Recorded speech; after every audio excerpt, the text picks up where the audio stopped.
আসসালামু আলাইকুম ভিউয়ার্স, আশা করি সবাই ভালো আছেন। তো আজকে আমরা চলে এসেছি রাশিয়ার ভিসা সম্পর্কিত কিছু তথ্য নিয়ে। তো চলুন শুরু করা যাক, তবে অবশ্যই ভিডিওটি সম্পূর্ণ দেখবেন, তাহলে বুঝতে পারবেন। তো রাশিয়ার ভিসা হইতে কতদিন লাগে, এটা সবার একটি কমন প্রশ্ন। আপনি যদি ভালো কোম্পানি এবং ভালো এজেন্সির মাধ্যমে যোগাযোগ করেন, আপনার এক্ষেত্রে 2.5 থেকে 3 মাসের ভিতরে বর্তমানে রাশিয়ার ভিসা হচ্ছে। রাশিয়া যেহেতু প্রচুর পরিমাণে কর্মী সংকট, সেহেতু তারা এই মুহূর্তে কনস্ট্রাকশন সাইট, কৃষি সাইটে প্রচুর পরিমাণে ভিসা দিচ্ছে এবং খুব কম সময়ে ভিসাগুলো হচ্ছে। আপনি যদি এই মুহূর্তে রাশিয়া যেতে চান, আমাদের সঙ্গে যোগাযোগ করতে পারেন। আমাদের কাছে কিছু এজেন্সির কন্ট্যাক্ট নাম্বার আছে, যেগুলোর মাধ্যমে আপনি খুব সহজেই ভিসা পাবেন এবং খুব ট্রাস্টেড। তারপরে আসেন, রাশিয়াতে এই মুহূর্তে কি ধরনের কাজের ভিসা সবচেয়ে বেশি হচ্ছে। আগেই বলে রাখি, এটা নির্ভর করে কোম্পানি এবং এজেন্সির উপরে, তবে রেশিওর দিক থেকে বলতে গেলে বর্তমানে কনস্ট্রাকশন সাইট এবং কৃষি সাইটে প্রচুর পরিমাণে লোক নিচ্ছে রাশিয়া। আপনারা সবাই জানেন, ইউক্রেন রাশিয়ার যুদ্ধের কারণে তাদের অবকাঠামোগত অনেক ক্ষতি হয়েছে, সেহেতু তাদের কনস্ট্রাকশন সাইটগুলোতে প্রচুর পরিমাণে লোক দরকার এবং এইসব সাইটে বেতনও তুলনামূলক অন্যান্য সাইট থেকে ভালো। তো এখন আমরা কথা বলবো বেতন নিয়ে। বর্তমানে আপনি যদি রাশিয়াতে কনস্ট্রাকশন সাইটে যেতে চান, আপনি যদি স্কিল ওয়ার্কার হয়ে থাকেন, তাহলে আপনার বেতন হবে মিনিমাম 600 থেকে 800 ইউরোর ভেতরে, এবং আপনি যদি নন স্কিল হয়ে থাকেন, তাহলে আপনার 500 থেকে 700 ইউরোর ভিতরে বেতন হবে। তবে আশা করা যায়, এক্ষেত্রে আপনি যদি সেখানে যে আপনার কাজের অভিজ্ঞতা এবং কাজের স্কিল দেখাতে পারেন, বেতনটা আরো একটু বেশি হবে। কারণ রাশিয়া সবসময় অভিজ্ঞ কর্মী এবং স্কিল ওয়ার্কারদের ডিমান্ড দিয়ে থাকে বাংলাদেশে।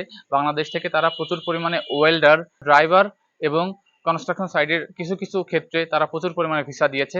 আপনারা ইউটিউবে প্রচুর দেখতে পারবেন যে রাশিয়াতে বর্তমানে কনস্ট্রাকশন সাইডে লোক নিচ্ছে। সেক্ষেত্রে আপনি যদি স্কিল ওয়ার্কার হয়ে থাকেন, আপনার ভিসা হওয়ার সম্ভাবনাও বেশি এবং বেতনও তুলনামূলক বেশি পাবেন। আবার রাশিয়াতে বড় আরেকটি সুবিধা হচ্ছে, বেতনের সাথে সাথে কোম্পানি আপনাকে কিছু অতিরিক্ত সুবিধা দেবে, যেমন বাসস্থান এবং খাবারের। আপনি ওখানে যে কোনো কোম্পানিতে যান, সেখান থেকে আপনার থাকার ব্যবস্থা কোম্পানি করে দেবে, এটা 100% শিওর থাকতে পারেন।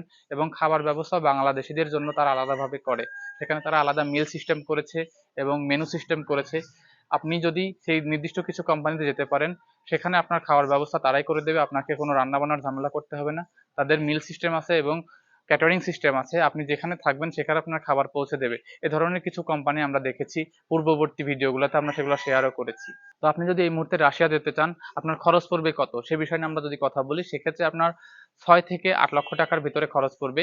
আপনি যদি ভালো কোনো এজেন্সির মাধ্যমে করেন, খুবই কম সময়ে আপনার ভিসা করে দেবে। এক্ষেত্রে আপনার সর্বোচ্চ সময় লাগবে 3 থেকে 3.5 মাস। আপনি যদি ভালো কোনো এজেন্সি এবং ভালো কোনো কোম্পানির ওয়ার্ক পারমিট ব্যবস্থা করতে পারেন, সেই এজেন্সি যদি আপনার ওয়ার্ক পারমিটের উপরে গুরুত্ব দিয়ে কাজ করে, তাহলে আপনি 3 থেকে 3.5 মাসের ভিতরেই রাশিয়াতে ফ্লাইট করতে পারবেন। তো আশা করি বুঝতে পেরেছেন। পরবর্তীতে রাশিয়া সংক্রান্ত যাবতীয় ভিডিওর জন্য আমাদের সঙ্গে থাকুন, এবং আপনি যদি রাশিয়া যেতে ইচ্ছুক হন, তাহলে আমাদের সঙ্গে যোগাযোগ করতে পারেন। আমাদের কাছে কিছু এজেন্সির কন্ট্যাক্ট নাম্বার আছে, সেগুলো আপনাদের দিয়ে আমরা সহযোগিতা করতে পারবো। আপনি তাদের সঙ্গে কথাবার্তা বলে রাশিয়া যাওয়ার ব্যাপারে প্রসেস শুরু করতে পারবেন।